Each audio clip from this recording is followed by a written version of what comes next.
Tone again? Right over here. They're probably just hot on my end.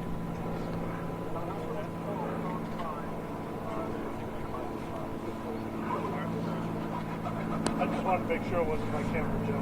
Good? Go ahead, drop tone. Go ahead, drop tone. Alright, 1, 2, 3, 4. 1, 2, 3, 4. That's. Hi, Jeff. Yes, I hear you. Let me get in front of the camera for you. Yes, sir. This is Marty. Hello, hello. Hi. Happy Wednesday. Yes, sir.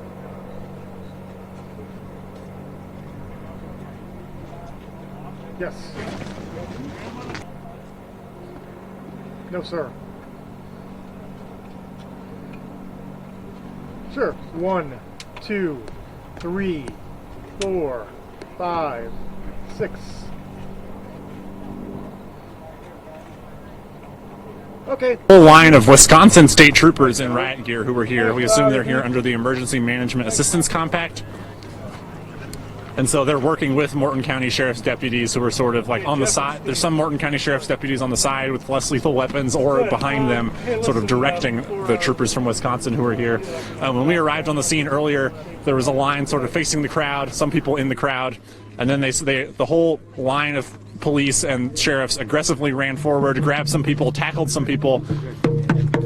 I think a man named Eric Promez was live streaming. He was arrested on the side of the road by the north gate of Oseti-Sacoan. We saw police dragging him away. I saw one officer strike him in the face with his hand.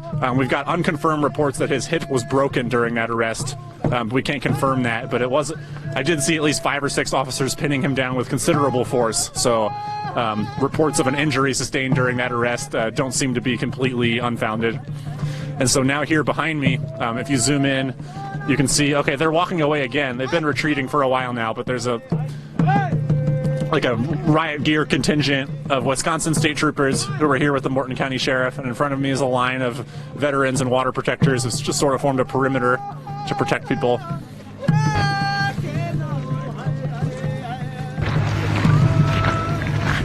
And so it looked like today military might have veterans have taken a stand any arrests here or violence from law enforcement, but that's not the case anymore. I've personally witnessed at least 4 arrests. I would guess there's between 6 and 10 that have taken place. We heard that a rabbi was arrested before we got on the scene. We had to just go away and take a break after being here all morning wearing these heavy vests. But so I think maybe 2 arrests happened before we got here, and then I would say 6 to 8 happened since we were on the scene. A lot happened fast. We had to run away to avoid being arrested ourselves. Independent reporter Jenny Monet, who's been reporting this story for months, said she had officers directly try to grab her, and she just barely got away. And so the contingent of law enforcement that's been here, they do have an ABC News crew embedded with them. They said North Dakota media only is what Jenny Monet told us. But they do have an ABC crew with them that I think is from New York. So basically they're letting their chosen media roll with them, and then any other media that's here is subject to being attacked or brutalized or arrested, just the same as everyone else is what it seems like. Which is, just fits the pattern of what we've seen the whole time we've been out here reporting the story for most of a year now. And they do seem to be like, I would imagine these attacks on press freedom, they feel more comfortable doing this under the Trump administration. North Dakota is a pretty Trump-heavy state. I believe it was back in August when there was some sheriffs in pickup trucks near an action that had "Make America Great Again" hats like left visibly on the hoods of their cruisers. So.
Still surveillance plane circling the camp right now.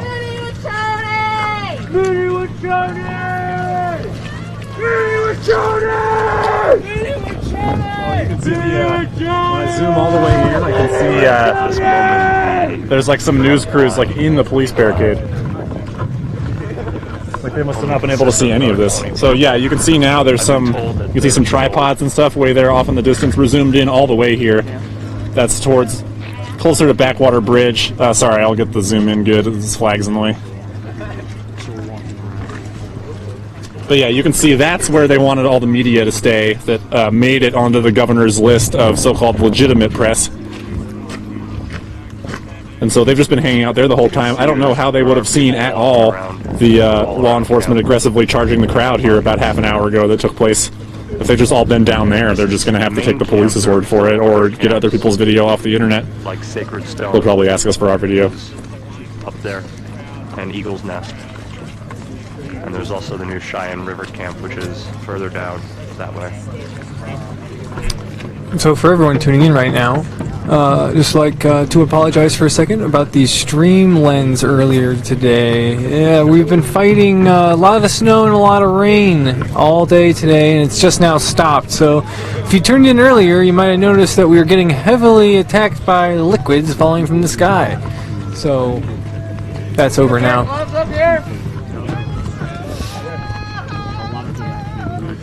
So camp is still being occupied by the water protectors, and the police are seemingly have backed up all the way to their vehicles. Negotiating with that's Sheriff Laney. He's the Cass County Sheriff from Fargo, which is kind of far away, but he's been one of the sort of leading law enforcement figures. Morton County Sheriff Kirkmeyer calls him his deputy of operations. He's also the director of operations for the National Sheriff's Association, which has directed bringing sheriffs here from around the country to assist with protecting Dakota access against indigenous resistance. Yeah, he's sort of blocked by that person right now, but you can see him there. Oh, that flag was in the way. He's the guy making hand gestures. I'm going to step to the left a little.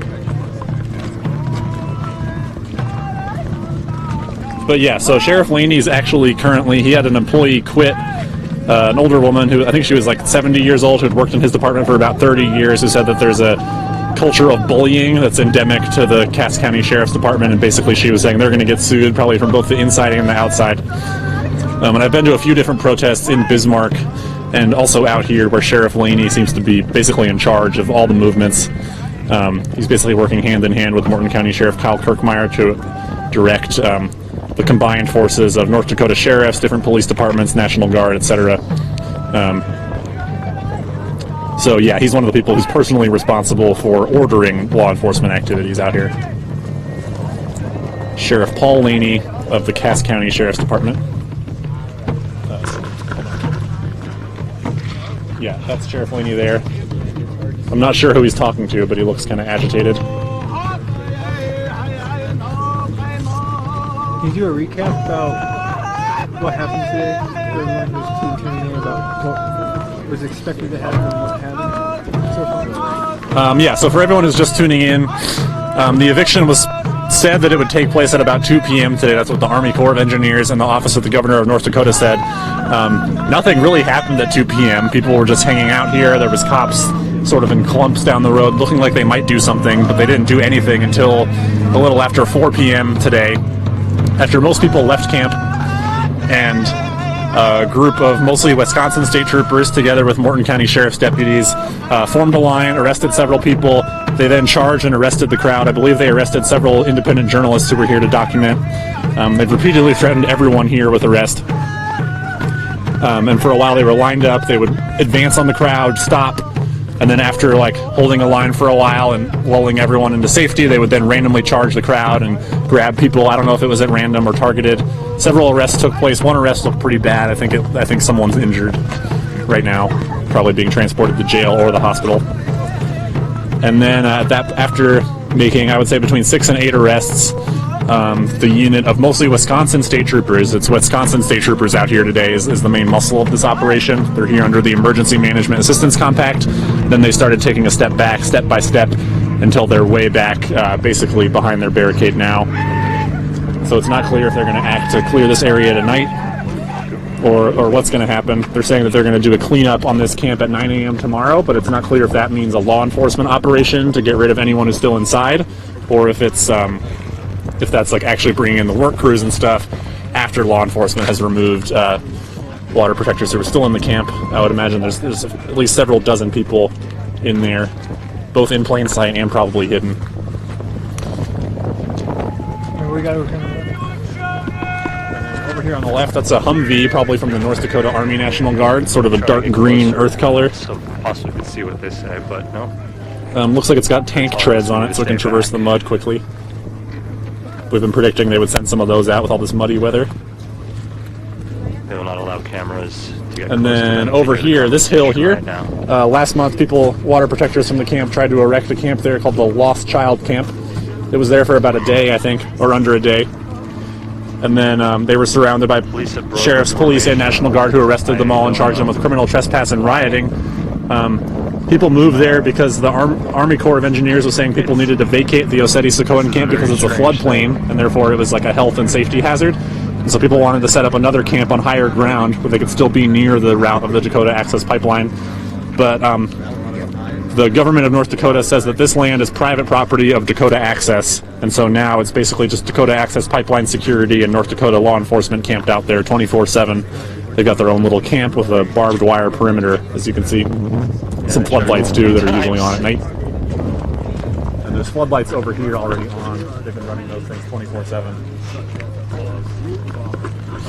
Who do we have here? Hey guys, Riot team, glad to be on your live stream. Appreciate it, boys. Doing great work out here. The whole world appreciates what you guys have been doing, and I appreciate it as well. So what did you witness today? What I witnessed today, just from my experience of seeing these things play out, was cops enacting a strategy. I really think they didn't want to arrest 300 people today, so they wanted to give us a 2 o'clock deadline and then push that back to 4 so people would stream out of here. And then once they built up that riot line that we saw there, they rushed us a couple times, randomly snatched 5, 6, 7 people. Notice it scared most of the people off the street. So now we're down to a couple dozen people. This is what they wanted. And now they backed off their line. Basically now they're either going to do nothing or they wanted people to follow them so that way they could arrest that group. So we're kind of at a stalemate right now. The governor said he's not coming into the camp until 9 a.m. tomorrow with the bulldozers. So I think that's where we're at. So, as many people are aware, these cops over there, maybe not the Wisconsin ones, but the Morton County ones, I believe, probably, shot you in the hand a few weeks ago? It was a month now. It was January 18th, 2 days before Trump. We were on the bridge over here. It might have been Morton County, or it might have been state troopers. I'm not sure. They were wearing blue, oddly enough, that night. Right, yeah. The ones with who knows? All the cops have guns and they're shooting. Right. So basically, I was live streaming. They came around and flanked us on both sides, so I went to cover the left flank. There were some guys with shields. I was well behind, 20 feet behind the guys with shields. I was actually backing up to the street as the cops were approaching, and then all of a sudden I didn't notice this until people pointed out to me later, but it's clear on my live stream. The cops yelled, "John Ziegler," and then 3 cops with less lethals take fire on me within 3 seconds of them yelling out my name. So they clearly targeted me. 2 days before that happened, I had pointed out the fact they had the missile launchers up on the hill that went viral on Facebook. Other media outlets picked that up and actually pressed Morton County about that, so I was on their radar already. Obviously, they knew who I was because they knew my name, and you know they watch our live feeds. So they were probably saying, there's 2 live feeds up, let's get those live feeds out of the way so we can then do what we want. And that's exactly what they did that night. Yeah, that's exactly what apparently they did today with one of the live streamers that was out here recording. Did they get a live streamer? Yeah, Eric Pomez, I think is his name. He was live streaming and was arrested. Yeah, so, the person that was out here, one of the people that was out here streaming, I guess, was taken by the police and is now in custody or going to, hopefully not the hospital, but they may have been injured. Speaking Let's of injuries, just reiterate for Yeah, most so- people at home that don't know about what a rubber bullet is. You know, it's a very generic term for basically any less lethal projectile the cops shoot, which these days, I know you guys have seen it all, they range from tiny actual rubber bullets, which is a steel ball covered in plastic, to these big beanbag rounds or pellet rounds that they use. All of them at high velocity make a very harmful impact. I got hit twice in my leg that night, leaving large... I still have a lump in my leg from one of the rubber bullets. And then the third one that hit me, they were aiming for my camera, and that's the one that hit my finger right here. It must have hit at an angle like that, because by the time I got to the ER, it was literally barely hanging on, the finger itself. The ER surgeon, he just had to, like, sew it up real quick, and then I had to get surgery 2 days later, and they basically put a metal plate connecting my pinky bone to my knuckle with 6 screws right there. So physical therapy is going to be fun for the next little while here. I'll probably never get full movement in my hand again. I've already racked up 20 grand in medical bills just in the last month from this. so there's been a lot of people that have been like seriously maimed in some fashion while covering this or Oh, yeah, participating. I'll never be the same. I'll never be the same, you know? I mean, this How will isn't this just... affect you doing your media work? The first 2 weeks I was barely able to do it. I couldn't use this hand at all. I was able to stream fine today, but I've been trying to like simulcast with multiple cameras. Like today, I wanted to be on Facebook and Ustream and possibly even Periscope all at the same time.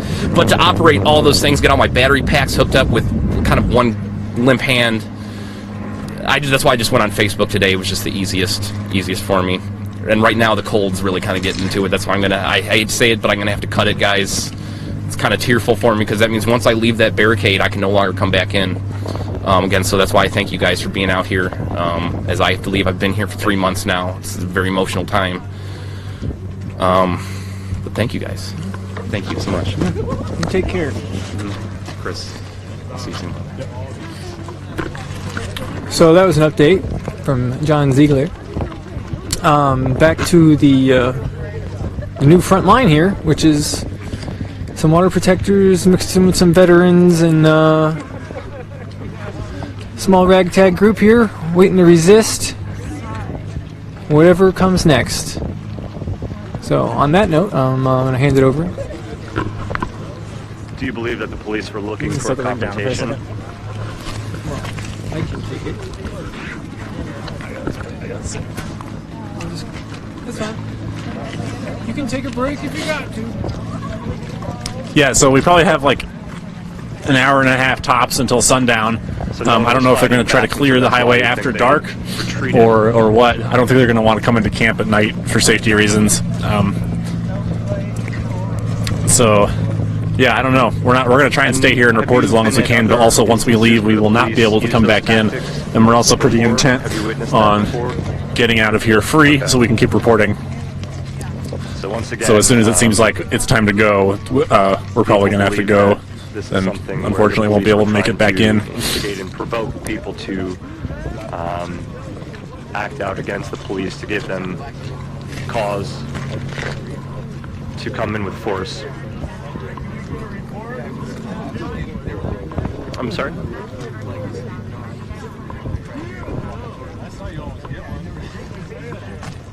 Yeah.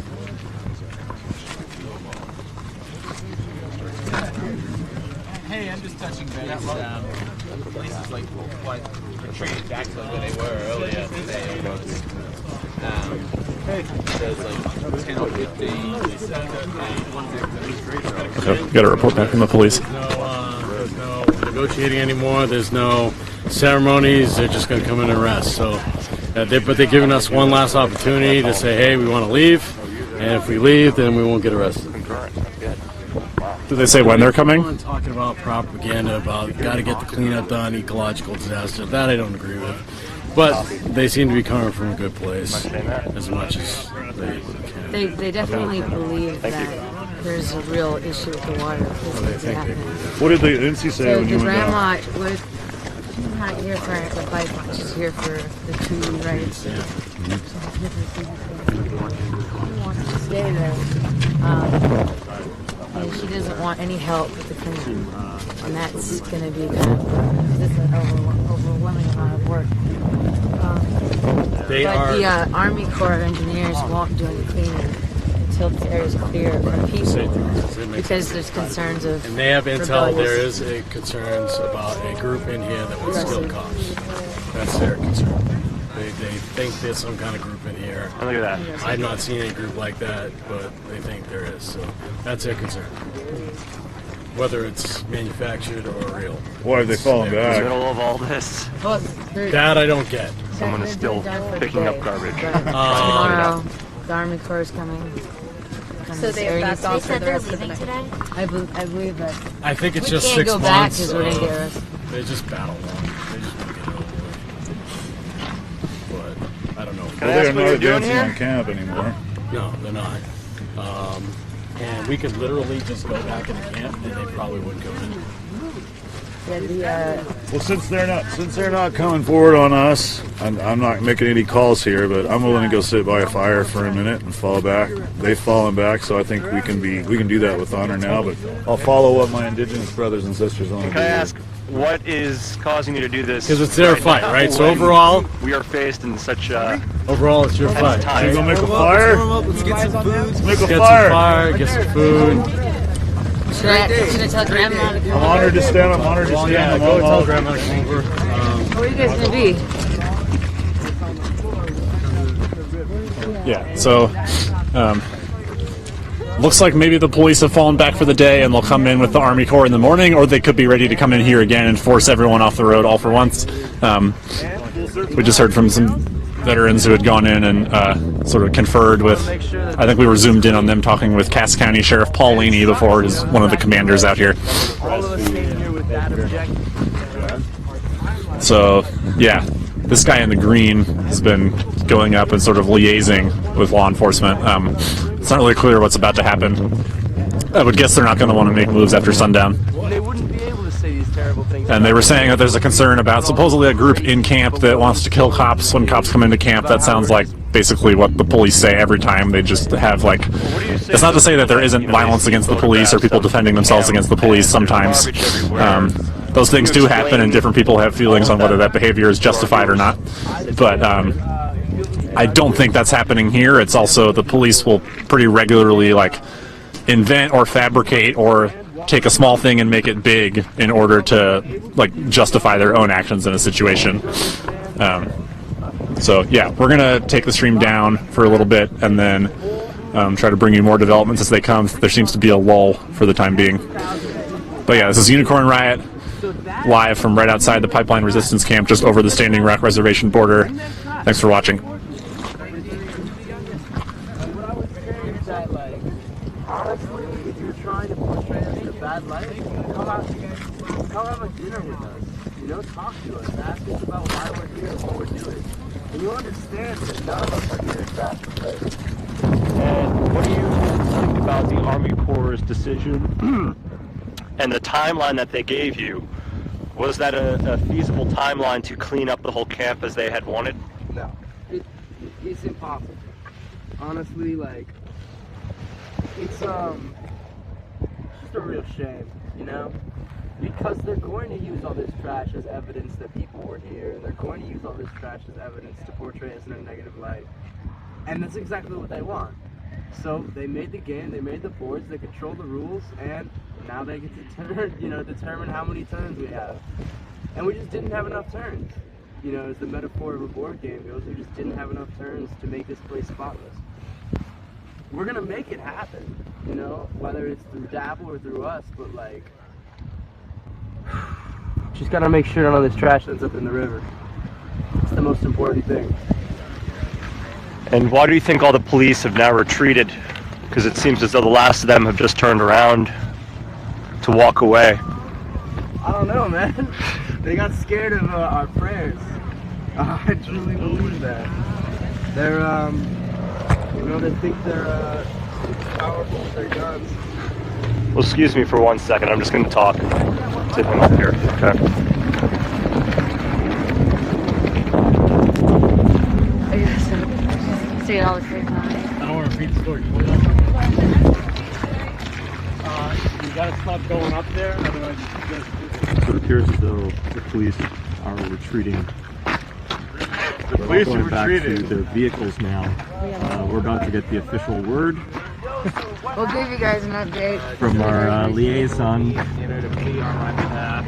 What's his name? Ed Higgins. Ed Higgins. Ed Higgins is our new liaison. The people's voice. The people's voice. What's going on?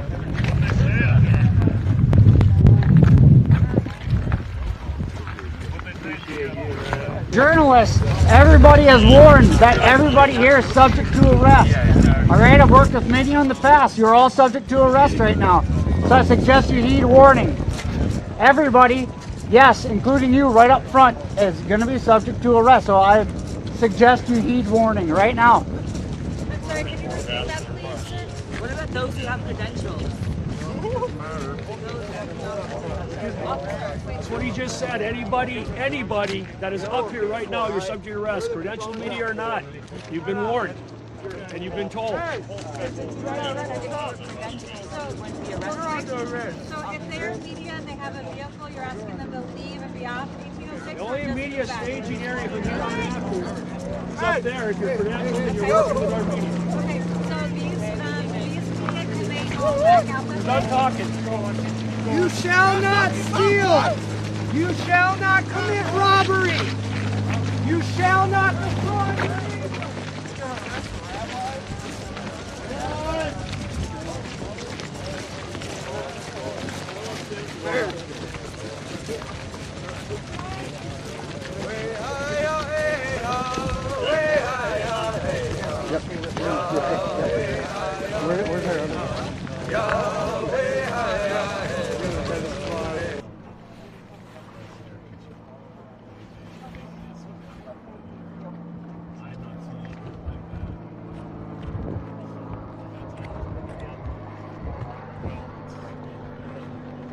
Boy, if they fall back.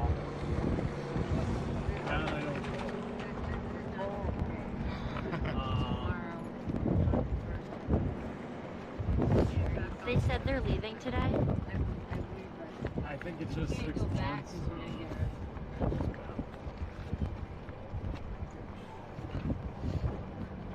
Well, they are not advancing on camp anymore. We could literally just go back. What do you think, Rain? Well, since they're not coming forward on us, I'm not making any calls here, but I'm willing to go sit by the fire for a minute and fall back. They fall back, so I think we can do that. Totally. I'll follow what my indigenous brothers and sisters want to do. Right. Because it's their fight, right? So overall, it's your fight. Should we go make a fire? Make a fire. Yeah. Right there. That one over there. Right there. I'm honored to stand. I'm honored to stand among all of you. Thank you.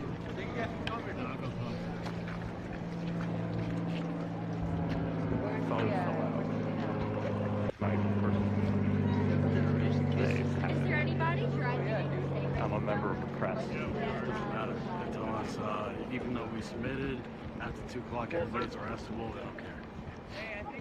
They don't have the right to take that phone out. Couldn't you just ask about it? Rights overall? Can you just and just say it's a member of the press who, thank you very much. Asked him, well, if he's already friendly with the cops now, I might as well ask about my phone. Right? Can't hurt now. He's your man. He's your boy. So it appears as though the police are retreating, and that is it for today.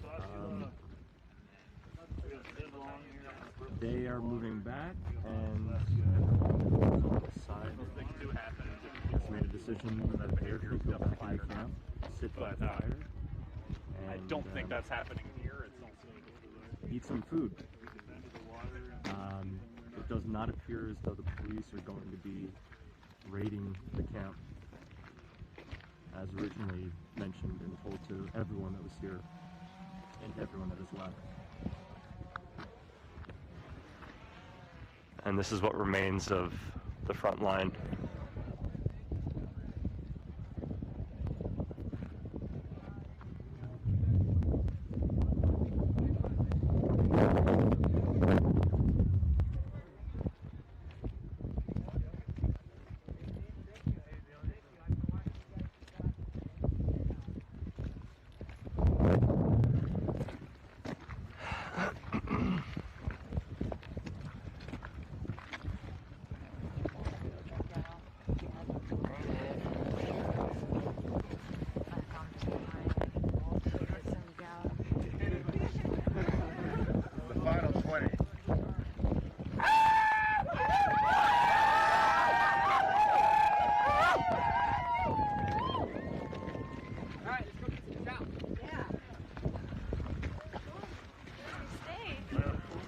we go. Hey, we're y'all done.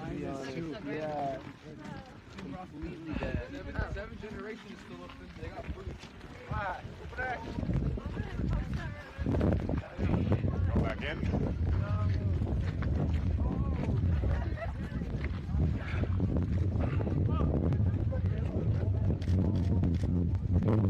And just like that, the front line and those that decided to stay are going back into Ochetti to sit by a fire and eat some food. The police have retreated. They did try to cause confrontation by charging 3 separate occasions. They did arrest a number of people, of which that information I will try to get more of, but anyone who's left here knows pretty much the same information that I do. Appreciate it. You come back again. So we can stand and have our viewers once again view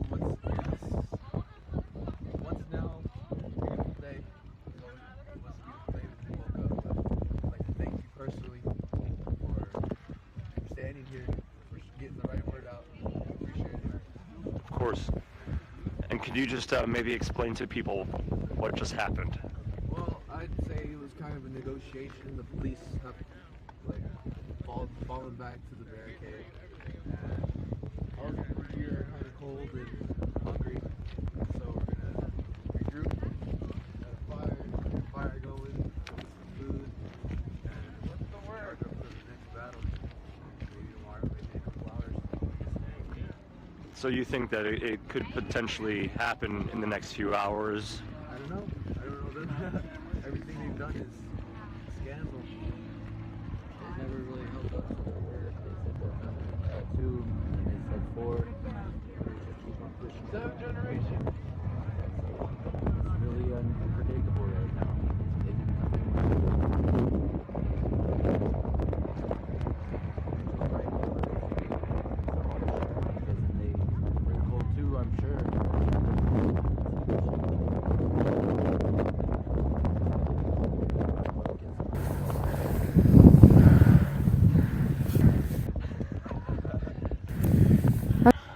Okay, there we are. So do you think that it is a possibility that these guys could come in at night? It's a possibility. They're wearing a bunch of headgear. They're afraid of us. They can't walk through this mud like we can. We've been walking through this mud for months now. Like these guys have been walking through it for months. Man, I think it's some getting used to. I kind of sort of got the hang of it, but not really. And weather and weather every day, muddier and muddier, and I'm not sure that they can handle that. And I'm sorry, why do you think that the cops are scared of you? Because they have reports of... This is the main... And we'll get there ASAP, Rocky. They're scared of those structures that are still up, thinking that they're going to get attacked. That's what they're afraid of. But the police are afraid of the structures? Because they think that just because there are people camping here, like they've been doing the whole time, that they're going to somehow attack the police? Why? I mean, it's just they're...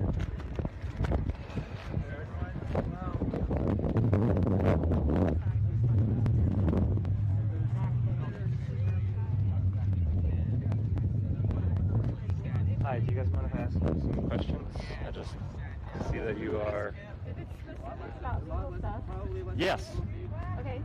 Just so, you know, legally, in terms of what has happened here today, I'm with BuzzFeed News. We're also not lawyers. We're the water protection. Oh, okay, well, can you explain what that is? So the Water Protector Legal Collective is the body or the legal organization that's been here basically since August. We're responsible for mailing out everybody. We also work in conjunction with the Freshet Collective, which is also known as the Secret School Legal Time. So basically, we help people legal strategy as to the point that it works right now. There's been 5 folks that have been charged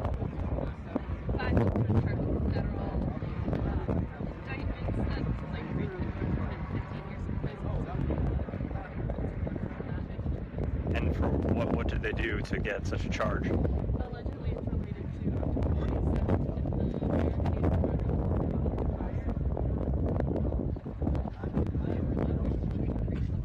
Yeah, I'm on the road.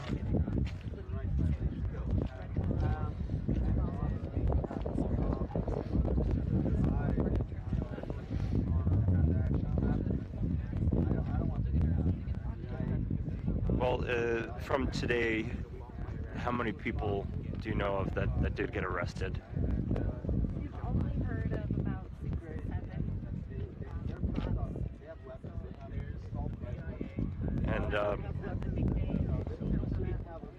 And there was a rumor about someone's hip being broken. Did you hear that? No. There was just conversation of that because someone was tackled to the ground by 6 officers, and we could hear him screaming, "My hip, my hip."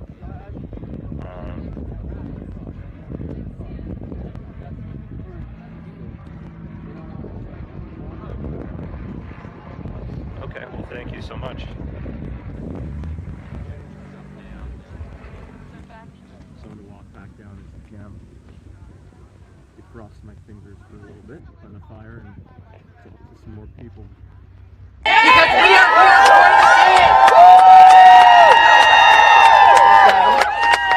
I am very proud to be standing here with my good friend and someone that is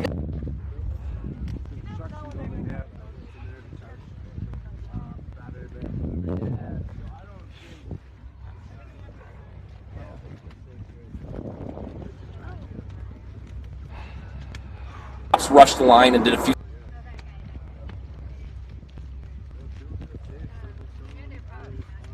And then the cops retreated, and there was only about a dozen people left. And I informed those dozen people that I've seen this play out before. You know, the cops do that. What they wanted is those dozen people to then follow the cops, and then they would have been snatched up. So fortunately,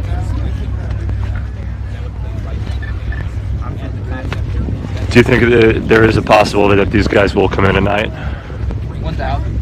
I mean, there is a possibility, but it's not 1,000. 1,000%. There's no possibility. Not that they're gonna have a hell of a time.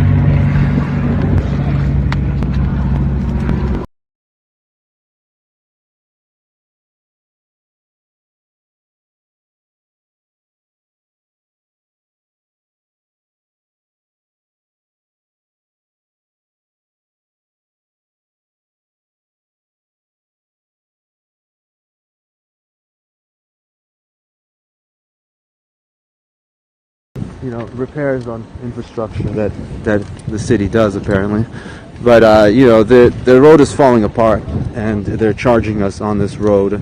They just got chunks of it falling out, all these little rocks coming out of it, all kinds of, like, you know, debris, like these worn out, like, lines that I guess they were at some point divider lines.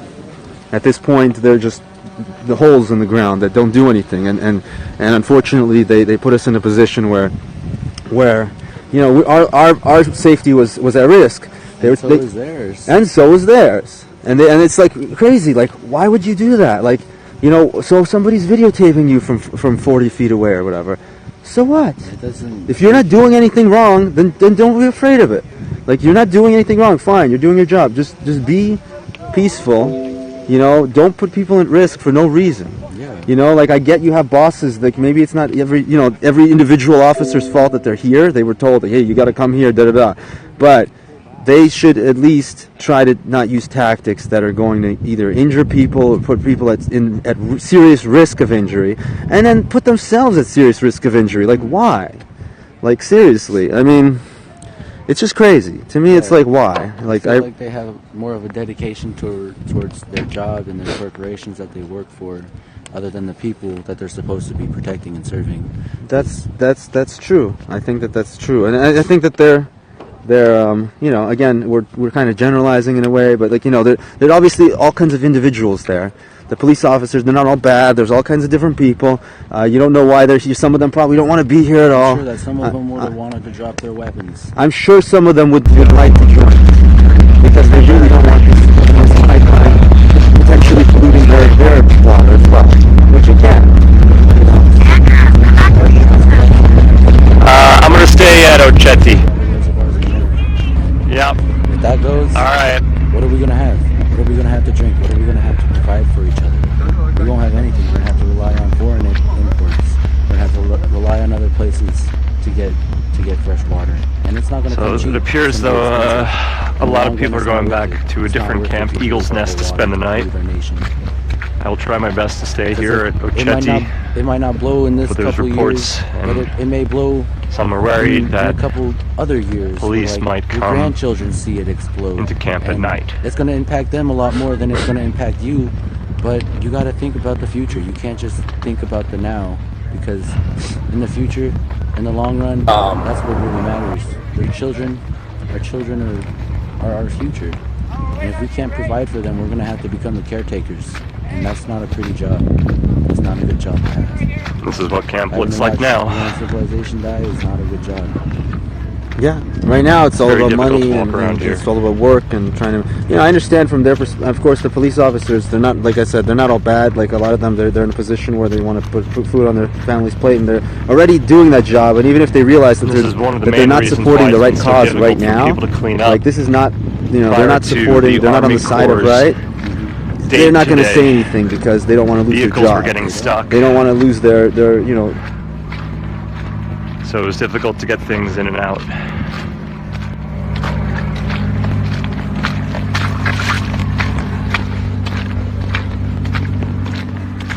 But people were trying to clean up as much as they could.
Fell in the mud.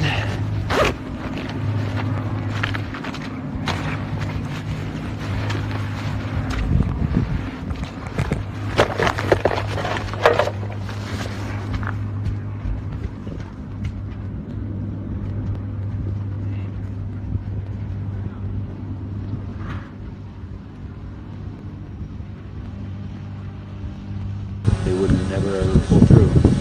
And so I made the decision and the commitment to get here by myself, and so I hitchhiked up here. Wow, that's awesome. And I wanted to come here a long time ago too, and I just got here very recently, and I really wanted to come here. I mean, so many of us really support this. Yeah, a lot of people, they support this, like what we're doing here, but they can't come here because they have a family, or they have a house that they got to keep on paying for. They got jobs, and that's understandable. And they still try to help provide for us. They still bring donations in. They still help fund us in certain ways, and that's totally acceptable. But some people, they say they're about it and they don't donate. They don't try to put in like effort into trying to help us. Okay, so look, so as we're seeing, there's some kind of a pickup truck. There's not a pickup truck, a tow truck. So this is good that we're still recording here. I like to record long periods of time so we can try to capture everything, all the important stuff. So there's some kind of tow truck here, and maybe this tow truck is here to help that lady. So apparently there's a bunch of stuff on a bus that they can't seem to just fall. You know, she loaded a bunch of stuff onto a truck, all of her things, and this not a truck, a bus. Oh boy. And this bus is stuck, and she doesn't want to leave without her stuff. She needs to get her stuff out of here somehow. So again, I guess they're trying to tow this truck because this ground is really unstable, extremely unstable ground. And you can see there's a lot of snow. You can see that there's, if I can zoom in a little bit, you can see that there's a pool of water there.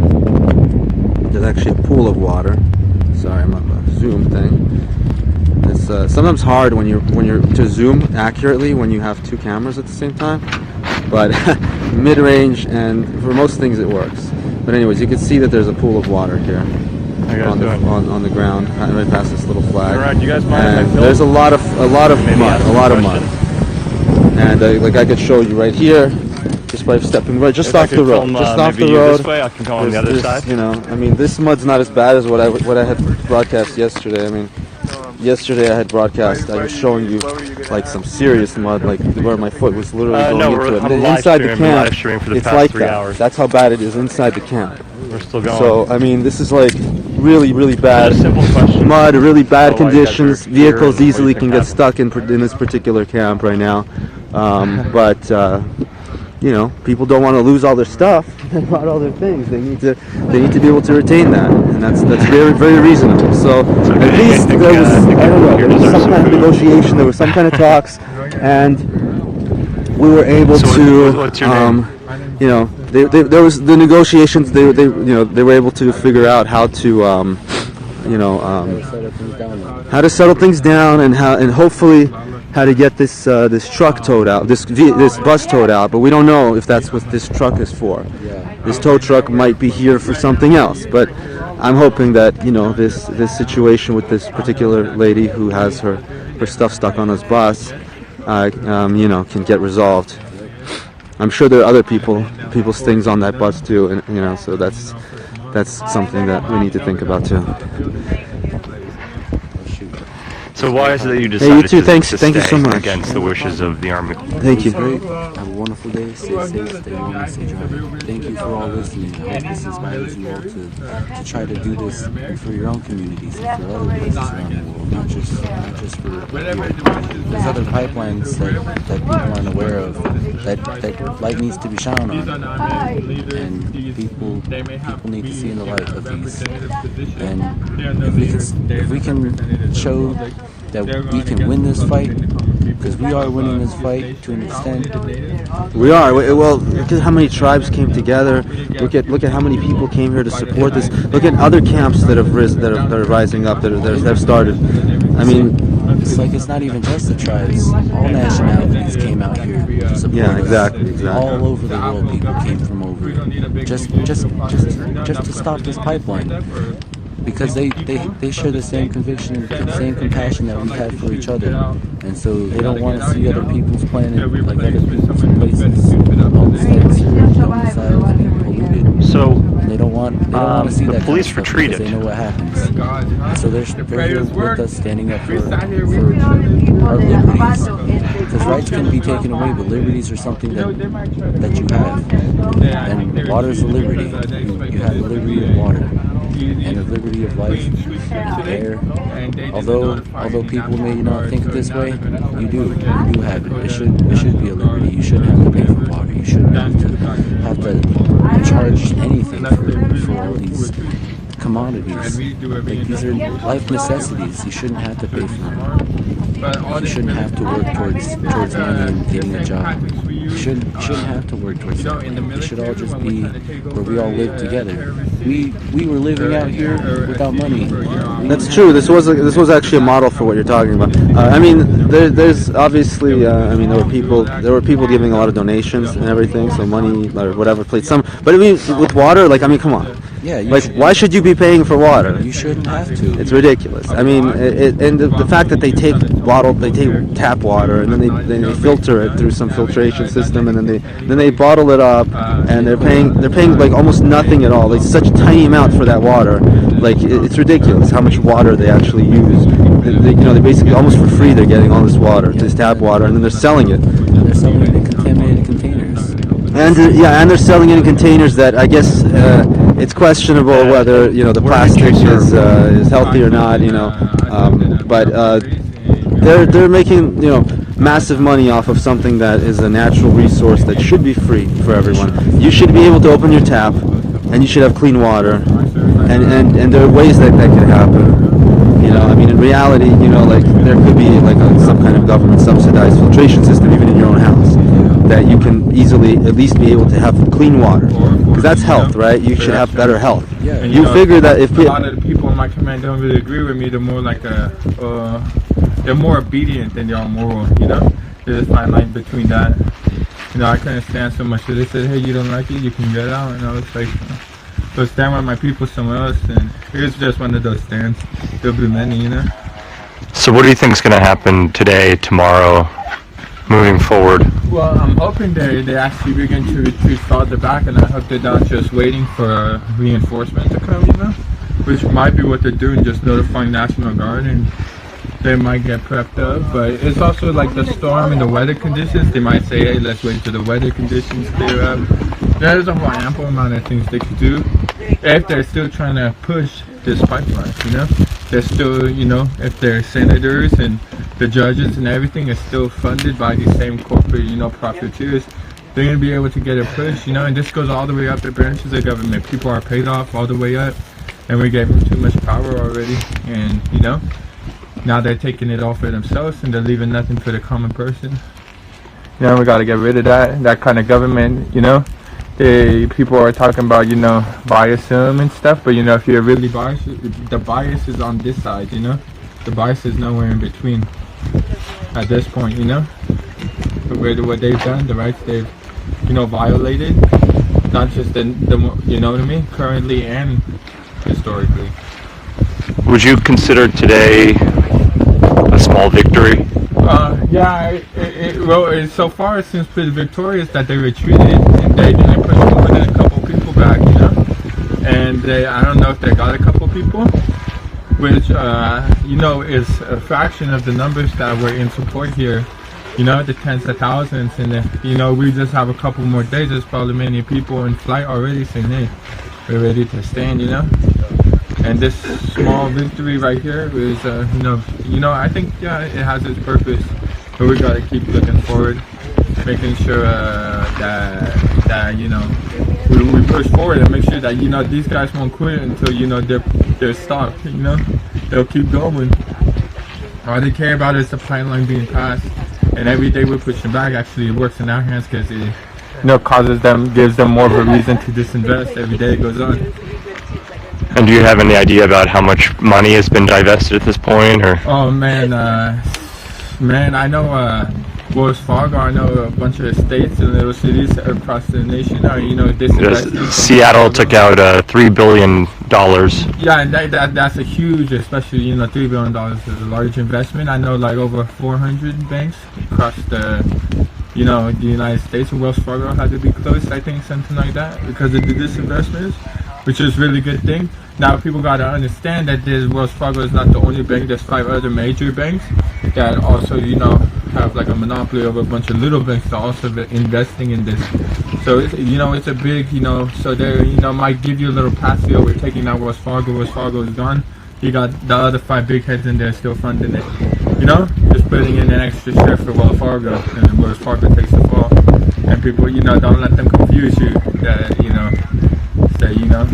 remember, if somebody's still investing it to the end of the day, we gotta stop all investments into this and start new investments into a transformed society that goes into a national emergency system, saying, hey, we pollute our earth too much, and we need to start transitioning into renewable energy, all types of renewable energy, and and there's so many, it's infinite amount. And what do you want to say to people in this country that are watching right now, and actually it's around the world? Like, it's really nice and peaceful here, well supplied. Huh? Yeah, America's built on stolen land, so you know the point is to, you know, make amends for what we've done wrong and say, hey, you know, sorry for what our grandfather, great-grandfathers, whatever them did, you know. We're not colonists ourselves, and, you know, we actually respect treaties, and we're willing to give back, you know. And I'm pretty sure the natives would be more than welcome to share. They've shared so much already. That's how they were able to massacre 100 million natives in the first place. They say, hey, yeah, welcome these new people into our lives and show them our ways. And, you know, you got profiteers ever since day one that have been controlling things.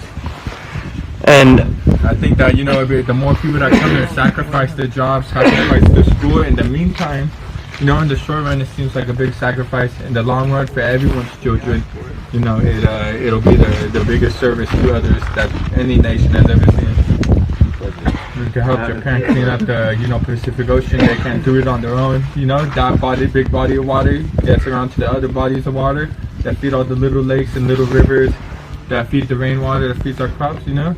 That water gets all contaminated. There ain't nothing left. So we gotta make sure we push for that too, you know. Get down there and help Japan. Say, hey, you're not alone on this, Japan. This isn't just your water now. This time maybe you accidentally leaked it and couldn't control it, but hey, we're all here to clean up as much as we can. Pull all the troops home. That'll give us a reason. National emergency. Pull all the troops home. Say, hey, no more of this military profit for oil. We're pulling everyone out. We're getting all hands on deck. That's signed to a B building, you know, to clean up this, you know. We're as prisoners and everything. Hey, time exchange for you know, for you know, helping clean up. And not only that, we're paying for the time that they spend cleaning up, so that way they leave, you know, their, you know, time served with money in their hands to establish themselves into society.